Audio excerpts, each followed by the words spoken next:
Pastime narrated by Haridas Prabhu. One day Prabhupada was alone in his room. एक दिन प्रभुपाद जी अपने room में अकेले बैठे थे. Usually he was quiet, but this day he was laughing and talking to himself. ज्यादातर प्रभुपाद जब अकेले रहते थे तो शांत रहते थे, लेकिन इस दिन वे बहुत सारी हास्यपूर्ण बातें कर रहे थे. कभी कभी अपने ही साथ बात कर रहे थे. I went by his room and I said, Prabhupada, what are you laughing at? मैं उनके रूम के यहाँ से गुजर रहा था. मैंने देखा अंदर तो प्रभुपाद जी ऐसे बात कर रहे हैं, हंस रहे हैं खुद के साथ. तो मैंने पूछा, प्रभुपाद जी क्या चल रहा है, किस बारे में आप हंस रहे हो? Prabhupada said, the reason I was laughing was that I just remembered my past life.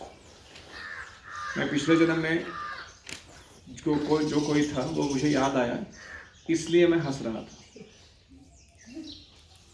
I said, Prabhupada, what was your last life? आपका पूर्व जन्म कौन सा था?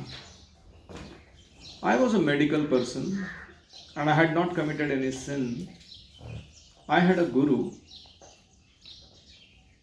मैं कोई वैद्यकीय क्षेत्र का व्यक्ति था. मैंने कभी कोई पाप नहीं किया था और मेरा एक गुरु थे. One day I remember it was raining and I was serving my guru. मुझे याद है एक दिन बहुत बारिश हो रही थी और मैं अपने गुरु की सेवा कर रहा था. I was fanning my Guru Maharaj and he could see that the rain, that there was one snake. कि मैं उनको फैनिंग कर रहा था और उस समय मेरे गुरु ने कहा कि देखो वहां पे एक सांप आया है. He made me go kill that snake. उन्होंने बोला कि जाओ उसको मारो. Then Prabhupada said, now I remember. मुझे अभी याद आ रहा है. Why my Guru Maharaj made me kill that snake? क्यों उस सांप को मारने के लिए मेरे गुरु ने कहा? So, क्यों कहा? I had to take birth again in this life to save so many snakes like you all. ये इसलिए करवाया मेरे से ताकि मुझे एक और जन्म लेना पड़े और उस जन्म में मैं तुम्हारे जैसे अनेक सर्पों को बचा सकूं या उद्धार कर सकूं. Any reflections?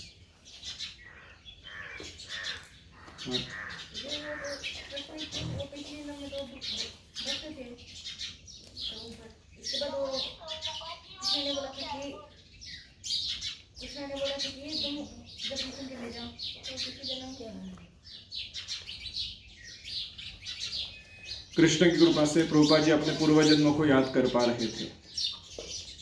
महत कह रहा है कि प्रभुपाद वाज वेरी केयरफुल.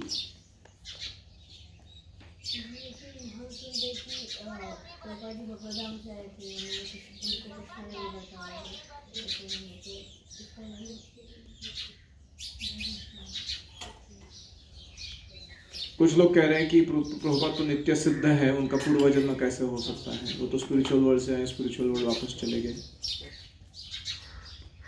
ऐसा हो सकता है कि नित्य सिद्ध भक्त 2-3-4 जन्म भौतिक जगत में बिताए. ऐसा कोई नियम नहीं है कि एक ही जन्म के लिए आता है. So Prabhupada was very caring towards others, ऐसे महत कह रहा है. तो उस स्नेक को जब मारने गए, उसको मारते क्योंकि उन्होंने उस स्नेक को मारा तो पाप लगा कुछ उसको मारने के कारण, और उसके कारण एक जन्म लेना पड़ा और उस जन्म में और सेवा करके.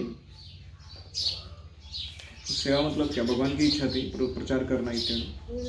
वो फिर वापस भगवान चले गए.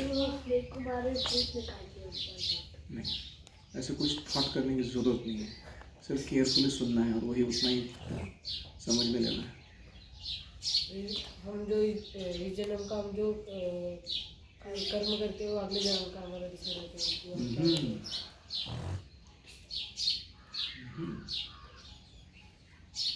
और कोई?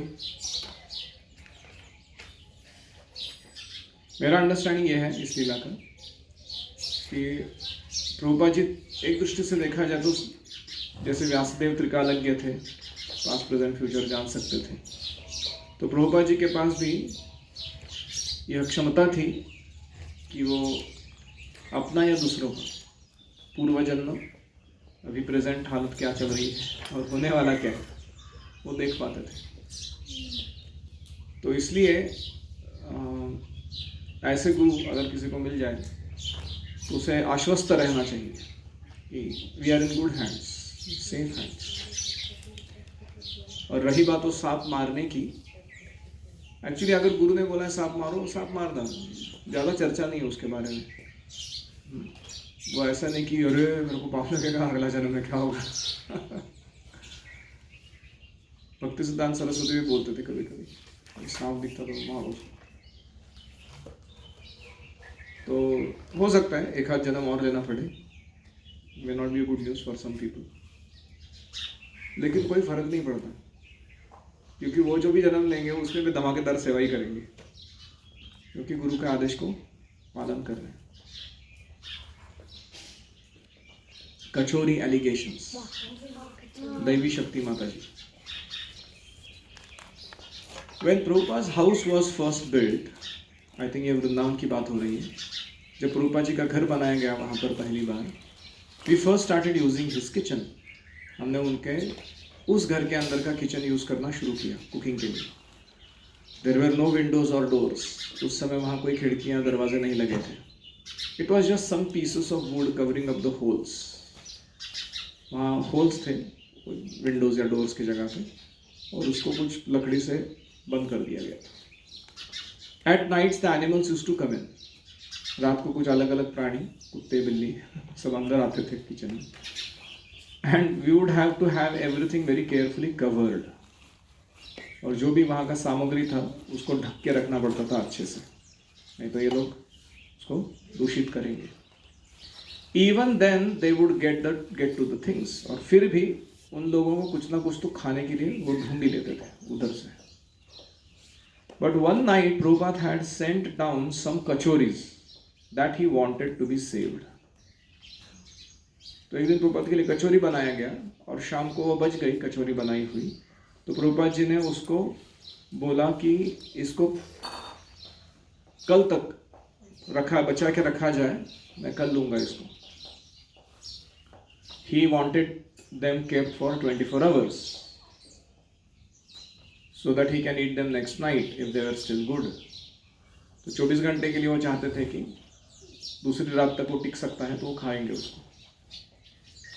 They were training up how the restaurant cooks should prepare the things. उस समय भक्त लोगों को प्रशिक्षण दिया जा रहा था कि रेस्टोरेंट के जो कुक भक्त थे कचौरियाँ कैसी बनाते हैं, अलग अलग आइटम कैसे बनाते हैं, उसका ट्रेनिंग चल रहा है। Prabhupada wanted to see if these kachoris would last for selling purposes. और प्रभुपाद जी को ये भी देखना था कि अगर कचौरी एक दिन पहले बनाई है तो 1, 2, 3 दिन टिक सकती है क्या, क्योंकि उसको फिर हम बेच सकते हैं रेस्टोरेंट में। So नवयोगेंद्र brought down the kachoris. तो नवयोगेंद्र महाराज उस समय नवयोगेंद्र प्रभु थे, उन्होंने कचौरी नीचे लेके आए। I was busy making Prabhupada's night meal. मैं रात को प्रभुपाद जी का भोजन बनाने में व्यस्त थी। एंड उन्होंने कहा Prabhupada wants you to save these. Prabhupada ji नवयोगेंद्र महाराज कह रहे हैं देवी शक्ति माता जी को, प्रभुपाद आपको इसको बचा कर रखना चाहते हैं, and feed them to him tomorrow night, और कल रात को इसको खिलाना प्रभुपाद को। I will just put them there in the shelf, मैंने कहा वहाँ रख दीजिए शेल्फ पर। And I immediately forgot about them, और उसके बाद मैं भूल गई कि वो वहाँ ऐसे रखा हुआ है। So the next night it was 8:30, रात का 8:30 का समय था, and just at 8:30 I remember, मेरे को याद आया, oh the kachoris, they were on the shelf, वो शेल्फ पे रखी गई थी। So I went to get the kachoris and sure enough the only thing that was there was a few crumbs of kachori. तो मैं जब लेने गई वहाँ पर तो क्या देखा, कुछ भी नहीं बचा है, केवल थोड़ा चूरा बचा है, एंड में जो बचता है ना खाने के बाद सब कचौरी।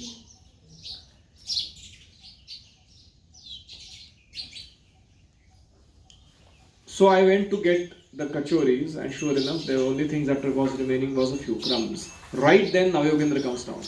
8:30 बजे ठीक नवयोगेंद्र नीचे आए and said, Prabhupada wants to try these kachoris. Prabhupada जी ने मांगा है, चलो कचौरी दे दो. I said, Prabhu, the cat must have eaten them. They are not there. माता जी ने कहा कि कोई बिल्ली आकर शायद खा गई है, काली बिल्ली, और उसके कारण खत्म हो गया.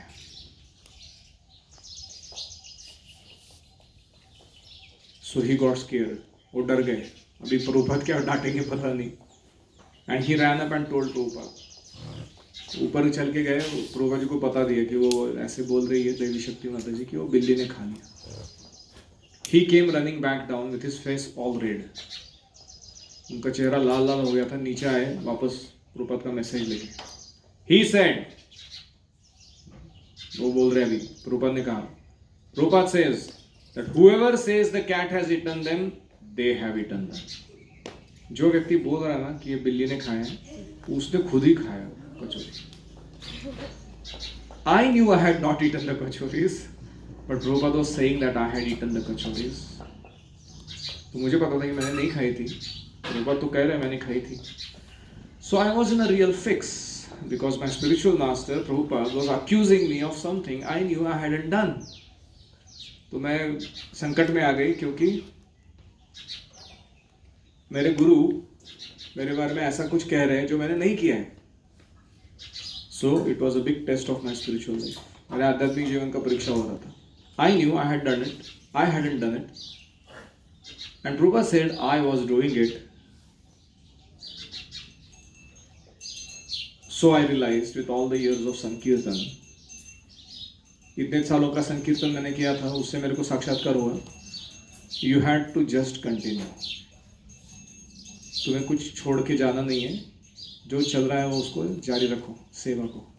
And not give up in your service, even if there is some setback. कभी कभी होता है कि लोग हमें गलत समझते हैं, हमें गलत दोष लगाते हैं. फिर भी हमें अपनी सेवा को छोड़ना नहीं है, हमें जारी रखना है सारी सेवाओं को. Prabhupada said, I took those kachoris. Well, I just as well might have eaten them because he wants to eat them, and they are not here, and it's my fault. फिर बाद में मुझे समझ में आया कि प्रभुपाद जी को जो लेनी थी कचौरियाँ वो तो है नहीं. तो चाहे बिल्ली ने खाई हो या मैंने खाई हो, जिसने खाई हो, पॉइंट ये है कि कचौरियाँ खाने के लिए नहीं मिली. तो एज गुड एज मैंने ही वो कचौरियाँ नष्ट कर दी है कि नहीं. मेरे गैर कारभार बोलते हैं उसको, नॉट वेरी थॉटफुल बिहेवियर के कारण. So it was my fault, और वो मेरा दोष था उसमें कि मैंने ठीक से नहीं रखा था उसको. So I realise now what is the real issue here, that Prabhupada wants some kachoris. फिर अचानक मेरे को समझ में आया पॉइंट क्या चल रहा है. प्रभुपाद जी को कुछ कचौरी खानी है.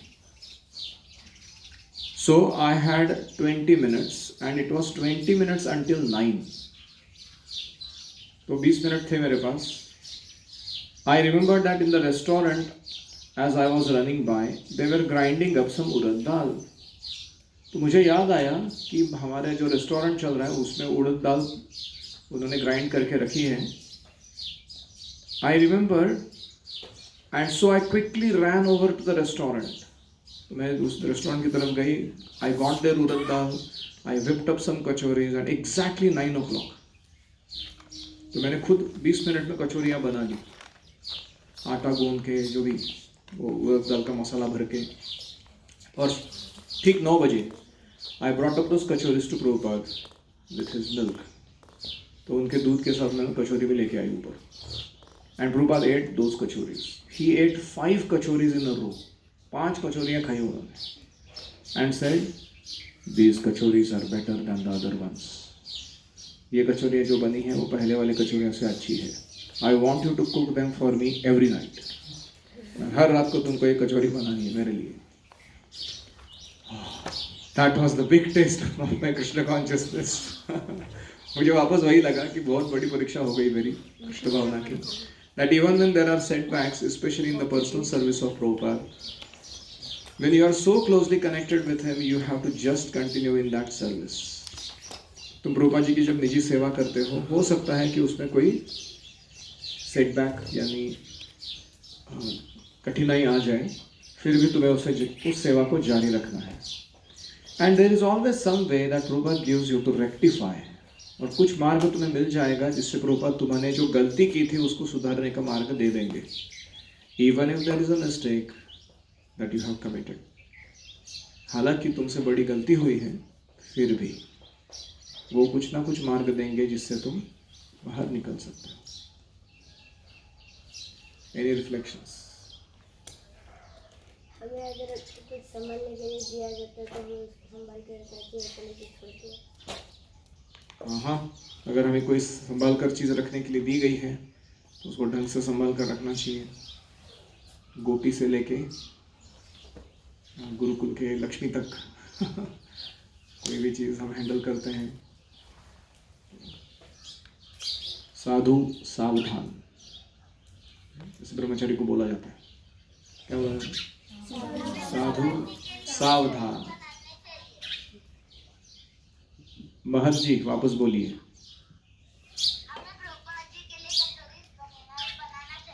अच्छा, आपको आती है कचौरी बनाना?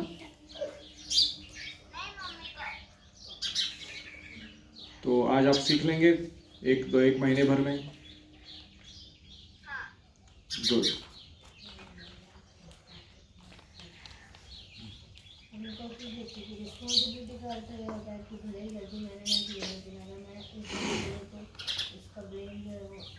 मेरे ऊपर ही आता है. करेक्ट, वेरी इंपॉर्टेंट था. अगर आपको गुरु ने सेवा दी है और आपने हो सकता है कि किसी दूसरे को बोला आगे जाके कि तुम थोड़ा हेल्प कर दो ना प्लीज, वो करने निकला भी था, हुआ नहीं वो पूरा, फिर हम बाद में नहीं बोल सकते कि नहीं मैंने तो उसको बोला था ना, वो उसने किया नहीं, मैं क्या करूं. प्राइमरी रिस्पॉन्सिबिलिटी किसके पास थी? हमारे पास. जैसे मैंने गुरुकुल के लड़के को 2 वॉचेस दिए, बोले ये 2 वॉचेस इस 2 लोगों को वापस करो. तो उसने किसी एक तीसरे व्यक्ति को हाथ में दे दिया, बोलो तू जाके दे दे. और उसने दिया नहीं, घुमा दिया, कुछ पता नहीं मेरे को, या इसने दिया ही नहीं था उसको. लेकिन एंड रिजल्ट क्या था? वॉच गुम गई. फिर जब पकड़ा गया तो उसने बड़ा स्टोरी सुनाया कि मेरा तो रिस्पॉन्सिबिलिटी था ही नहीं, वो मैंने उसको दे दिया था. मैंने बोला हाँ, ऐसे नहीं होता. Responsibility remains with the owner of the instruction. कौन इंस्ट्रक्शन में, किसको इंस्ट्रक्शन मिला था? वो तुमको मिला था. जब तक वो एंड रिजल्ट नहीं आता, पहुंचा के नहीं, तब तक तुमको फॉलो अप लेना चाहिए था. तुम्हारा गलती हो. तुम ऐसे नहीं बोल सकते कि दूसरों को दिया था करने के लिए. कचौरी को अच्छा बनाना चाहिए. कचौरी अच्छा बनाना चाहिए. कुकिंग आना चाहिए. I'm just thinking of milk and kachoris. When will I get to eat them?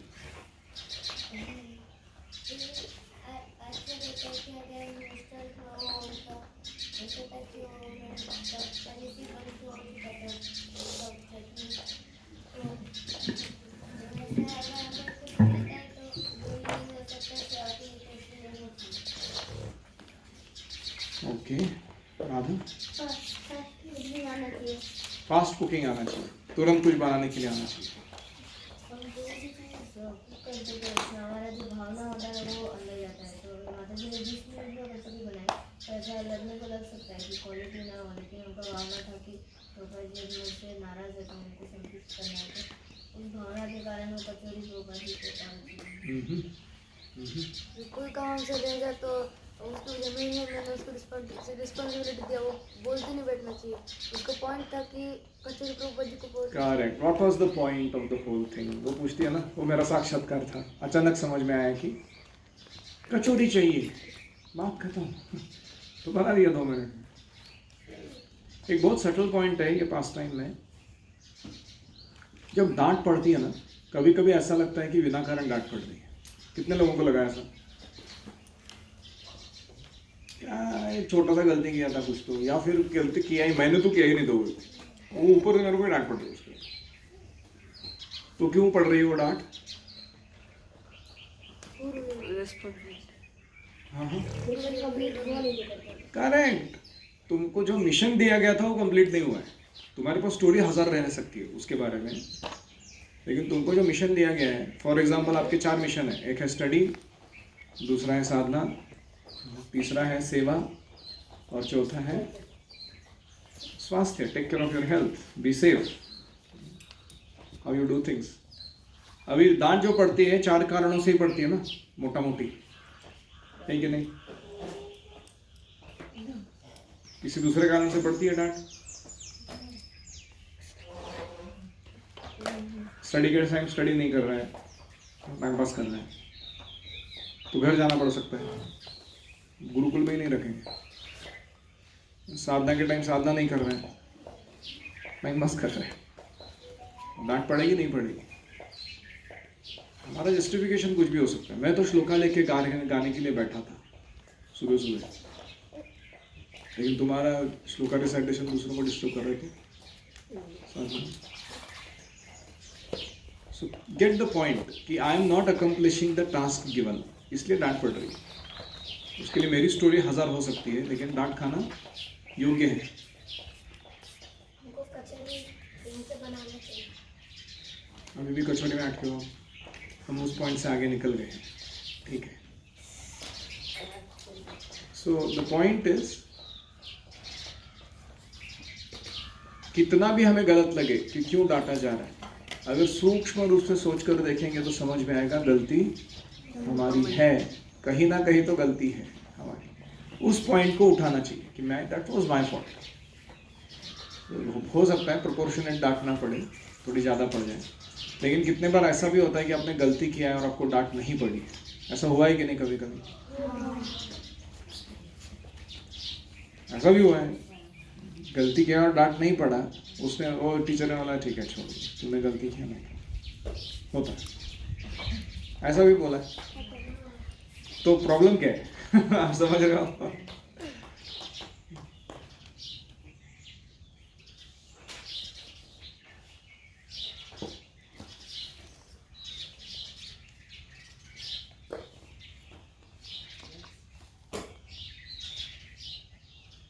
Restart the video. Krishna हुकम जय। जय राधा माधव कुंज बिहारी, राधा माधव राधा माधव कुंज बिहारी, राधा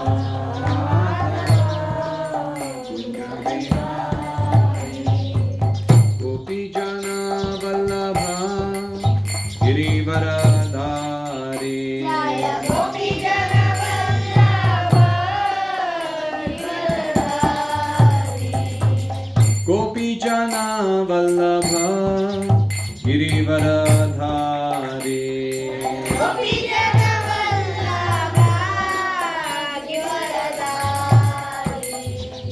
यशोदानंदन ब्रज जनरंजन,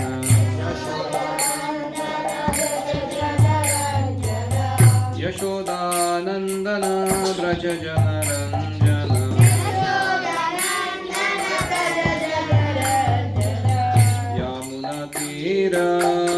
वनचारी, यमुना तीर वनचारी,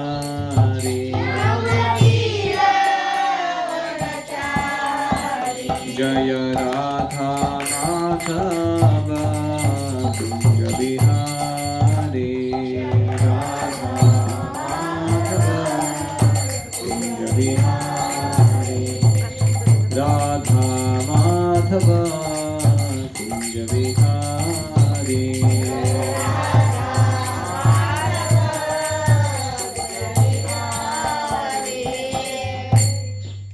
श्री हरिनाम संकीर्तन की जय।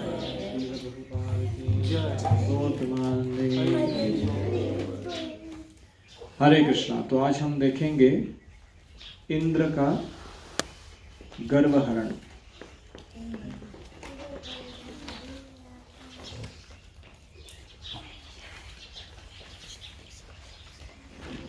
यानी गोवर्धन लीला। हरि ओम सहना भवतु सहनौ भुनक्तु सह वीर्यं करवावहै तेजस्विनावधीतमस्तु मा विद्विषावहै। ओम शांति शांति शांतिः। ओम अज्ञानतिमिरान्धस्य ज्ञानाञ्जनशलाकया चक्षुरुन्मीलितं येन तस्मै श्रीगुरवे नमः। जय श्री कृष्ण चैतन्य प्रभु नित्यानंद श्री अद्वैत गदाधर श्रीवासादि गौर भक्तवृंद। हरे कृष्णा कृष्ण कृष्ण हरे हरे, हरे राम राम राम हरे हरे। हरे कृष्णा। ये तब की बात है जब भगवान श्री कृष्ण केवल 7 साल के थे और उन्होंने देखा एक दिन कि नंद महाराज और सारे गोपगण एक बड़े उत्सव मनाने की तैयारी में जुटे हुए हैं। बहुत सारा पकवान बनाया जा रहा है, lakes of dal, mountains of puris, और बहुत सारी सजावट चल रही है। सब लोग कुछ ना कुछ डेकोरेशन में लगे हैं।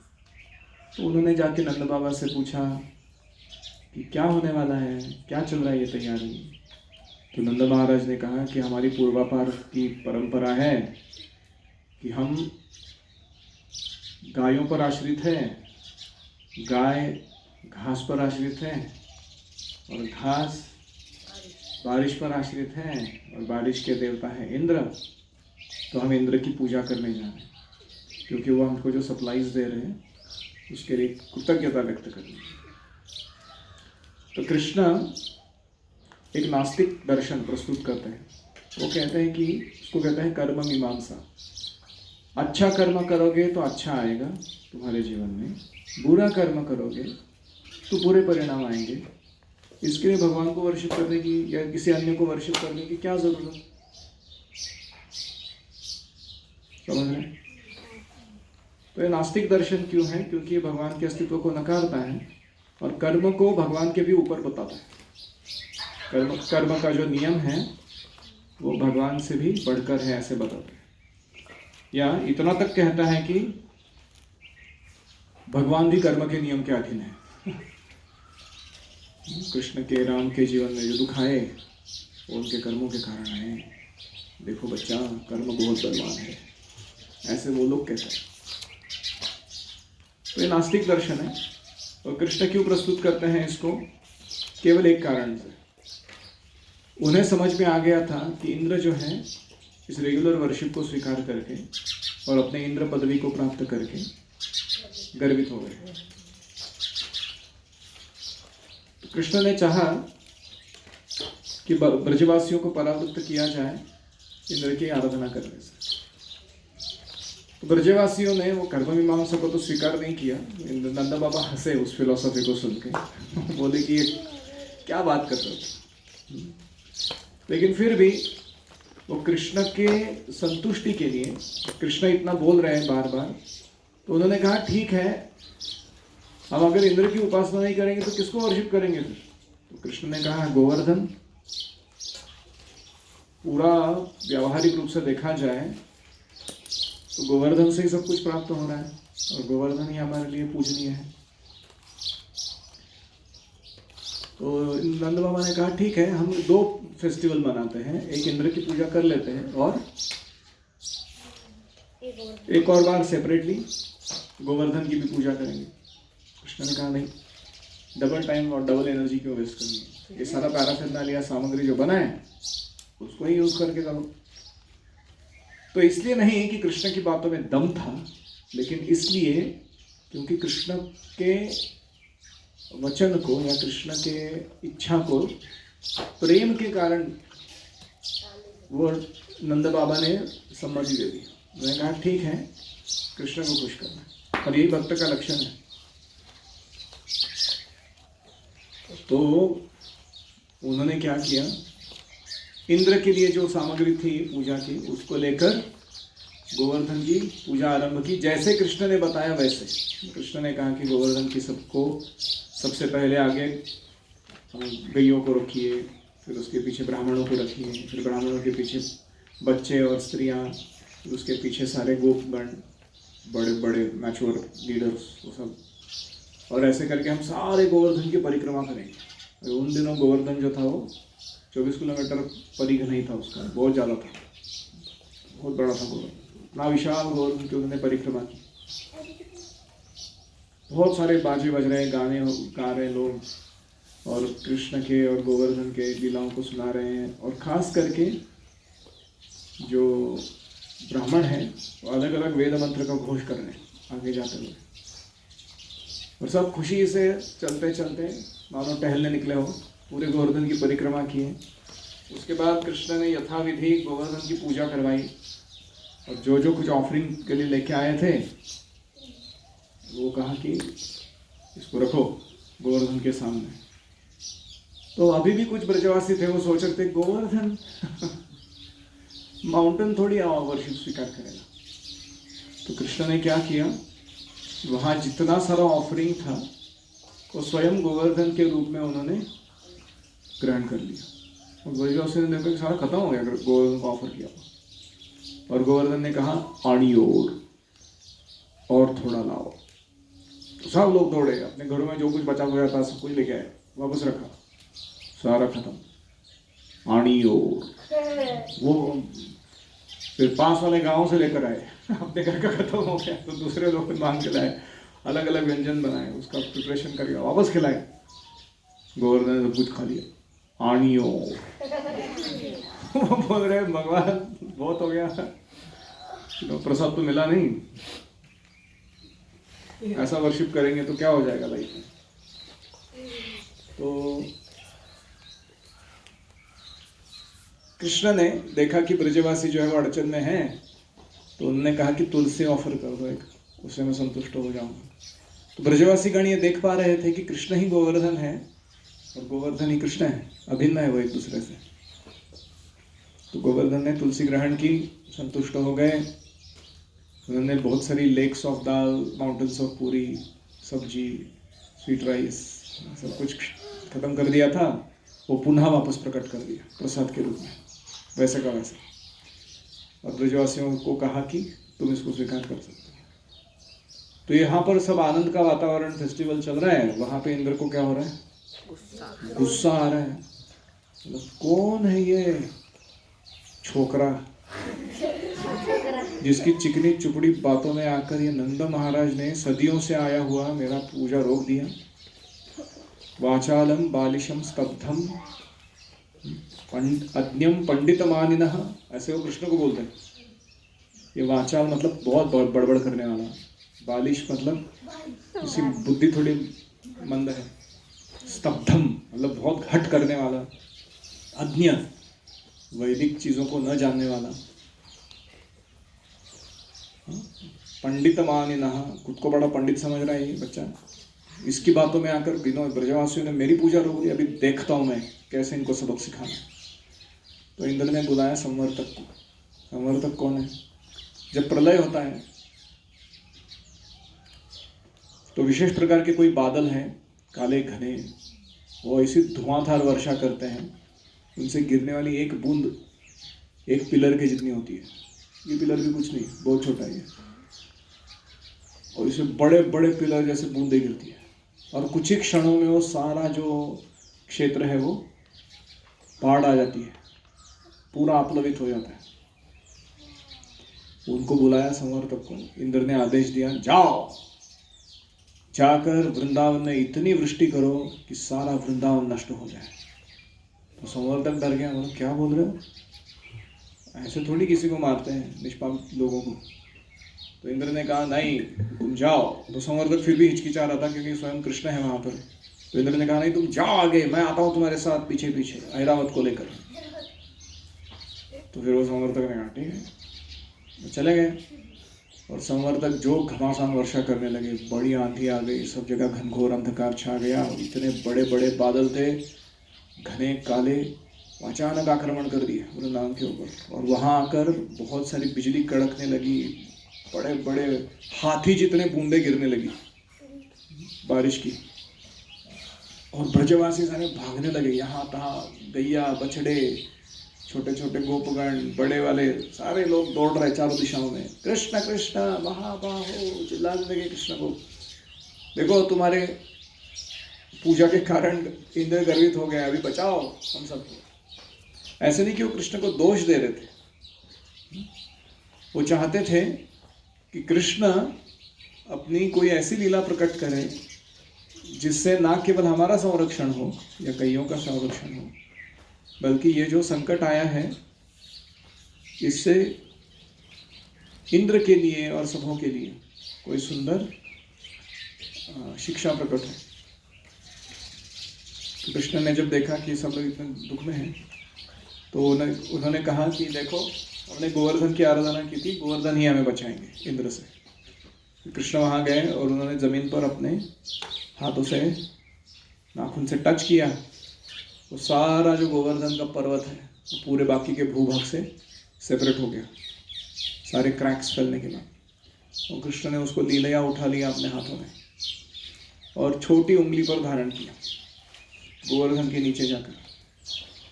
अभी एक दृष्टि से देखा जाए, एक दृष्टि से तो कृष्ण हमारे भगवान हैं, लेकिन वो 7 साल के बालक हैं और छोटे बच्चे। We are followers of a 7-year-old boy, can you believe? आपने देखा 7-year-old बॉय? ये देखो शिवांश, ये सब 7 ईयर है। अब कितना सीरियसली लेंगे इसको? और कोई है 7 year? Krishna Gopal, my God, look at him. How do you think of him as a leader? तो कोई लोग कह सकते हैं ये माधव बड़ा है, कितना उम्र तुम्हारा? चलो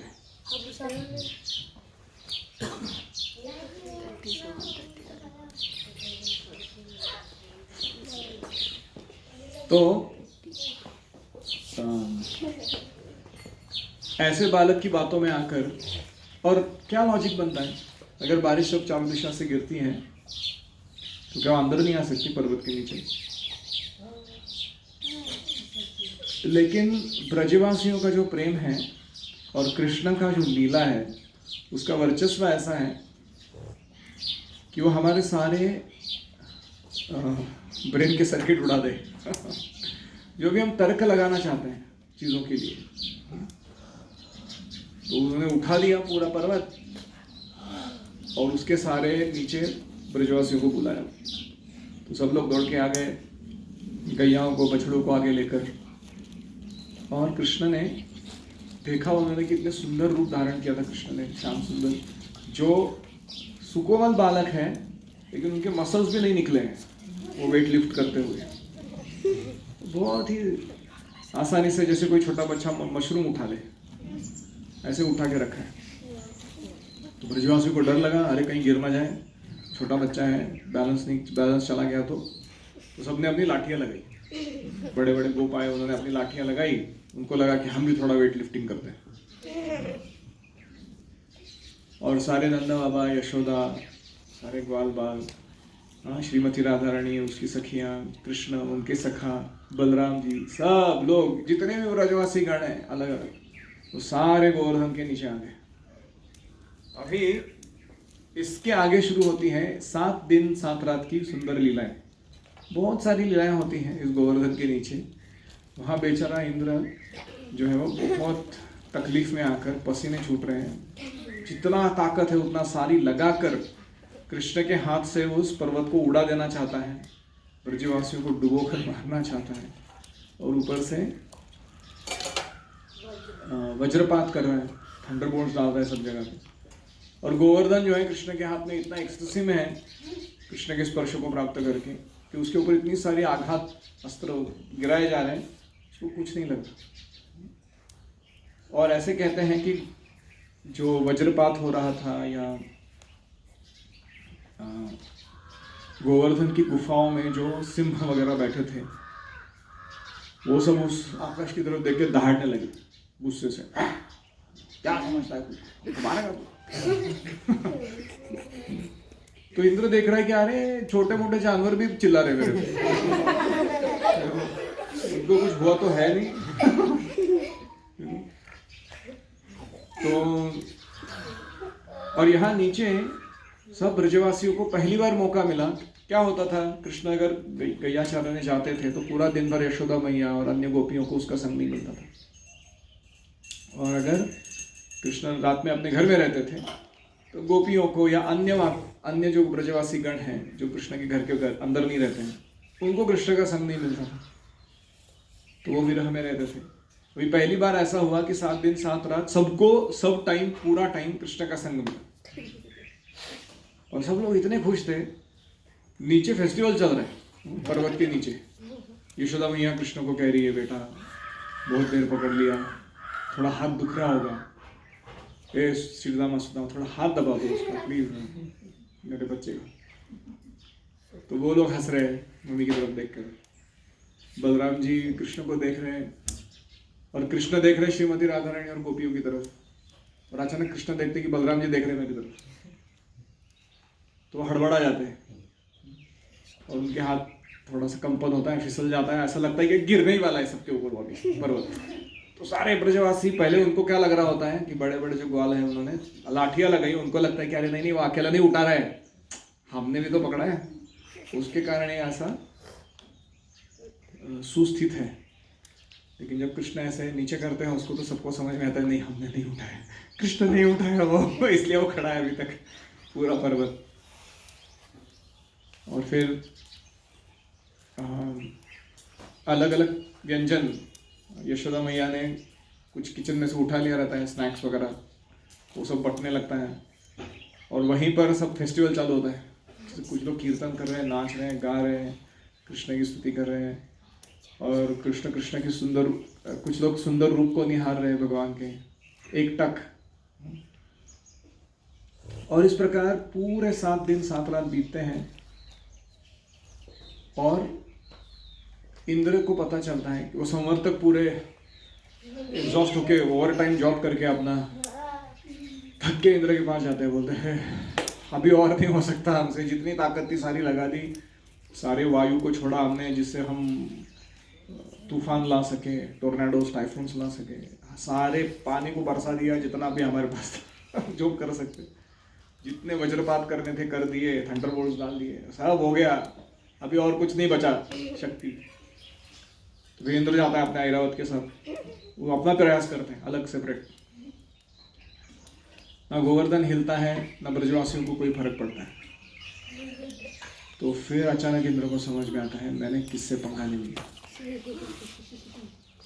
तो सारी बारिश रुक जाती है, सूरज निकल आता है, सब ये वृंदावन की जो चीज़ें हैं यथावत पूर्ववत दिखने लगती है। तो कृष्ण सबको कहते हैं अभी बाहर जाइए आप लोग गोवर्धन के नीचे से। फिर सब लोग बाहर आने के बाद कृष्ण उसको पुनः जमीन पर रख देते हैं। ब्रजवासीगण इतने खुश होते हैं, वो अपने फेटे निकाल के हवा में उड़ा के नाचने कूदने लगते हैं, कीर्तन करने लगते हैं, कृष्ण की जय जयकार करने लगते हैं। तो ये सारी लीला संपन्न तो होती हैं, सब लोग खुश तो हैं इस लीला से, लेकिन एक ही व्यक्ति बहुत दुखी है। कौन? इंद्र को लग रहा है कि अभी कृष्ण के साथ मैंने पंगा तो ले लिया, लेकिन जो अपराध हुआ है उसका क्षालन कैसे। तो फिर इंद्र सुरभि के पास जाते हैं। सुरभि जो है वो सारी गायों की माता है, और उनको रिक्वेस्ट करते हैं प्लीज़ मेरा कृष्ण से मुलाकात करा दो, माफ़ी मंगवा दो। तो सुरभि आती हैं, उसके पीछे छुप के गाय के पीछे इंद्र भी आते हैं, और उनको लज्जा से, भय से, और हृदय बहुत दुखी रहता है उनका। फिर कृष्ण के सामने आके बहुत सारे प्रार्थनाएं करते हैं, माफ़ी मांगते हैं, कृष्ण का अभिषेक कराते हैं और उनको एक नाम देते हैं। किसको पता है वो नाम? गोविंद, जो गैयों को आनंद देने वाले कृष्ण हैं, ये नाम इंद्र देते हैं। और उनको पुरंदर, हमारे जो इंद्र हैं उनका नाम है पुरंदर, तो कृष्ण का भी नाम देते हैं वृंदावन पुरंदर। पुरंदर मतलब the king of Vrindavan. Purandar किला है ना हमारे पास में। तो और कृष्ण का अपने ऐरावत के थ्रू अभिषेक कराते हैं गंगा का जल लाकर, और उससे कृष्ण के अभिषेक से वहाँ कुंड बन जाता है, उसका नाम है गोविंद कुंड। अब गए हो गोवर्धन में, गोवर्धन के किनारे। तो यह लीला ऐसे संपन्न होती है। इंद्र को कृष्ण माफ कर देते हैं और कहते हैं कि देखो, दो चीजें बहुत डेंजरस है भक्ति में। एक है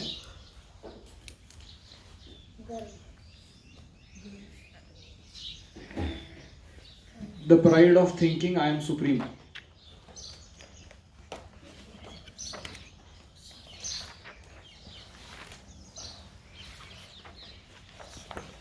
and second is the pride of thinking that I am worshipable.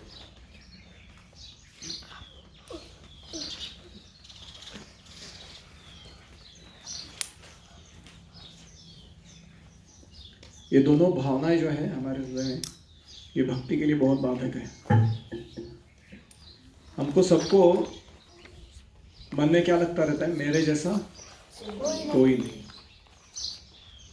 मैं बहुत विशेष हूँ। लोगों को पता नहीं है एक्चुअली मैं क्या चीज़ हूँ, इसलिए वो ऐसे चीपली लेते हैं मेरे को। लेकिन ना एक्चुअली मैं यूनिक हूँ और बहुत ही स्पेशल हूँ, और the best possible controller proprietor enjoyer मेरे जैसा कोई नहीं है। ऐसे हमको सीक्रेटली लगता रहा, हम मानते नहीं है उसको कैसा लग रहा है, लेकिन ऐसा लगता है। सो दैट ये क्या भावना है, आई एम। और दूसरा क्या है, आई एम वर्शिपेबल, दूसरों ने मेरी इज्जत करनी चाहिए। उन्होंने अलग अलग पूजा या अलग अलग लाभ या अलग अलग प्रतिष्ठा मुझे देनी चाहिए। अगर वो नहीं देते हैं उसको, हद दो क्या, अगर वो नहीं देते हैं उस प्रतिष्ठा को मुझे, तो क्या होगा, मैं उनको अपना शत्रु मान लूंगा। अभी क्या हमको इज्जत ना देने से हम शत्रु बना सकते हैं किसी को, लेकिन हमारे अंदर ये भावना बहुत तीव्र है कि हम उस व्यक्ति को अपना एनिमी मानते हैं जो हमें इज्जत नहीं देता, और उस व्यक्ति को ऐसे ही फालतू में अपना मित्र मानते हैं जो हमारी चापलूसी करता है, स्तुति करता है। हमको लगता है कि ये बहुत अच्छा है क्योंकि ये मेरा फ्रेंड है ना, वो मेरा बहुत स्तुति करता है। और यही लॉजिक हम अपने स्पिरिचुअल लाइफ में भी लेके आते हैं। जो हमको डांटते हैं, हम समझते हैं कि वो मेरे से नफरत करते हैं या मेरे मित्र नहीं है। और जो हमारी खोटी स्तुति करते हैं और हमारे दुर्गुणों के ऊपर पर्दा डालते हैं, छुपाते हैं, हमको लगता है ये बहुत बड़ा मित्र है मेरा, जैसे दुर्योधन एंड कर्ण फ्रेंडशिप है कि नहीं। तो ऐसे करने से नुकसान किसका है, हमारा ही नुकसान है। तो इसलिए दो भावनाओं को त्याग करना चाहिए। और तीसरा है, कभी कभी हम सोचते हैं it is good to perform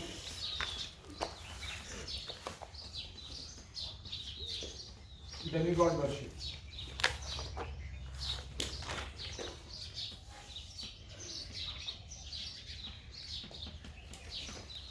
कभी कभी भक्तगण भी ऐसे सोच में पड़ते हैं कि देवताओं की उपासना इतनी बुरी नहीं है, कभी कभार की जा सकती है। क्या क्या है ना, कृष्ण हर टाइम हर चीज़ नहीं दे देते, तो कुछ कुछ बीच में ऐसे भौतिक चीज़ें चाहिए तो हम देवताओं के पास जाकर मांग लेते। वैसे कुछ लोगों का कहना है कृष्ण दिखाना चाहते थे इस लीला के द्वारा कि सारे देवताओं को जो बॉस है इंद्र, वो भी इंडिपेंडेंट नहीं है, और वो जो वर दे रहे हैं या हमारा भला कर रहे हैं वो उनके कंट्रोल में नहीं है। और इसीलिए उन्होंने इस लीला के द्वारा दिखाया कि भक्तों को जरूरत नहीं है अलग अलग देवताओं की उपासना भौतिक लाभ की इच्छा से करने की।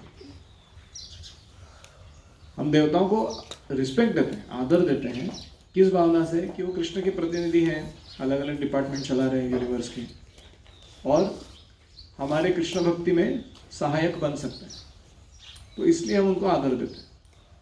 हम ये नहीं सोचते कि देवताओं को थोड़ा मस्का लगाएंगे और अपना भौतिक लाभ इनसे प्राप्त करेंगे, इस भावना से नहीं करते। तो यही 3 मुख्य पॉइंट्स हैं। I am supreme, I am worshipable, it is good to perform demigod worship. ये जो 3 अनर्थ हैं,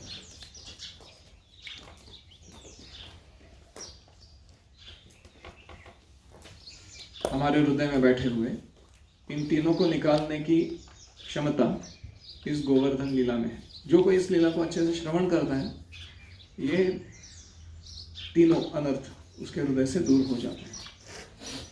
तो हमें इसको रेगुलरली श्रवण करना चाहिए, क्योंकि कभी कभी हम भूल जाते हैं,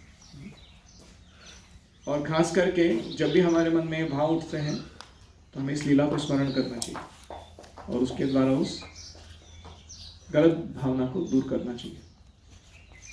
एनी कमेंट्स और क्वेश्चंस? ऐसे नहीं कि गोवर्धन एक ही दिन थोड़ा गोवर्धन को किसने श्राप दिया छोटा छोटा होने के लिए? अगस्त्य ऋषि। अगस्त्य ऋषि की इच्छा थी कि वो अपने हर्बिटेज में ले जाना चाहते थे उसको, अपने आश्रम में, क्योंकि गोवर्धन बहुत ही सुंदर पर्वत है और प्रभावशाली है। तो वो ले जा रहे थे अपने आश्रम की ओर। और गोवर्धन की इच्छा क्या थी जब वो वृंदावन की ओर से गुजरने लगा तो, कि मुझे यहाँ रहना है वृंदावन में, ताकि भगवान का संग मिले।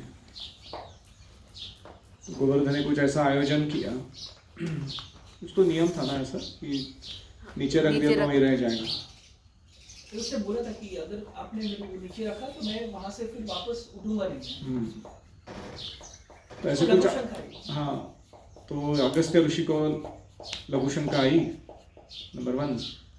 तो फिर उन्होंने नीचे रखा वहाँ पर वृंदावन के एरिया में।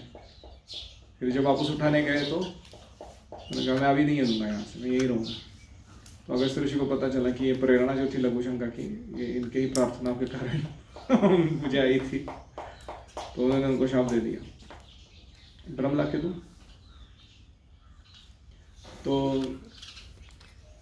अगस्त्य ऋषि ने शाप दे दिया कि तुम हर दिन थोड़े एक तिल के साइज से रिड्यूस होगे, और जब तक कलयुग आगे बहुत बढ़ेगा तब तक तुम ऑलमोस्ट नामशेष हो जाओगे। ऐसा लगेगा कि ऑलमोस्ट गोवर्धन डिसअपियर हो चुका है। तो ऐसे उन्होंने शाप दिया। तो तब से गोवर्धन का साइज छोटा छोटा छोटा छोटा होता। अभी तो गोवर्धन वाला तो बहुत बड़ा था, अभी नहीं। अभी भी बड़ा है लेकिन उतना नहीं है जितना पहले था। अभी वाइड है, वाइड। हाँ, हाइट कम है। तो अभी है वो गोवर्धन पर्वत है। अब गए नहीं हो अभी? अब लेके जाए, हम लेके जाएंगे आपको। तो वृंदावन में देखी तो गोवर्धन देख रहे हैं। You should try. कोई मनुष्य उसके पोजीशन के कारण दूसरे को दुख देता है, दूसरे मनुष्य को, तो दूसरे मनुष्य ने उसके प्रति एक्शन लेना चाहिए या ये सोचना चाहिए कि मेरा पिछले जन्म का कर्म हो गया। अगर कोई हमारे प्रगति को रोकता है तो मतलब दुख देता है उसके पोजीशन के कारण। एक्चुअली जो भी व्यक्ति हो, चाहे संबंध में हो हमारे या कोई पोस्ट पोजीशन में बड़ा हो हमसे, शोषण करने का किसी को अधिकार नहीं है। ना हमें शोषण होने देना चाहिए स्वयं का, ना अगर कोई शोषण कर रहा है तो उसको बढ़ावा देना चाहिए उसका। हमें प्रयास करना चाहिए कि जितना हो सके वो एक्सप्लॉयटेशन नहीं करता है वो व्यक्ति। तो उसके लिए थॉटफुल इंटेलिजेंट एंडेवर्स ज़रूरी है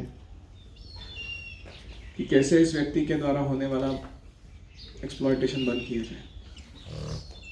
तो साम दान भेद दंड 4 मार्ग हैं।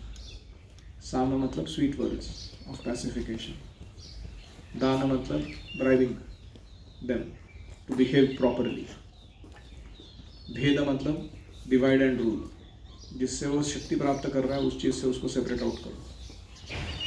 एंड दंड मतलब लॉ के थ्रू या यूनिलैटरल फोर्स बोलते हैं उसको, वो ठिकाने लगा दो। तो ये जरूरी है अगर हम शोषण नहीं होने देना चाहते।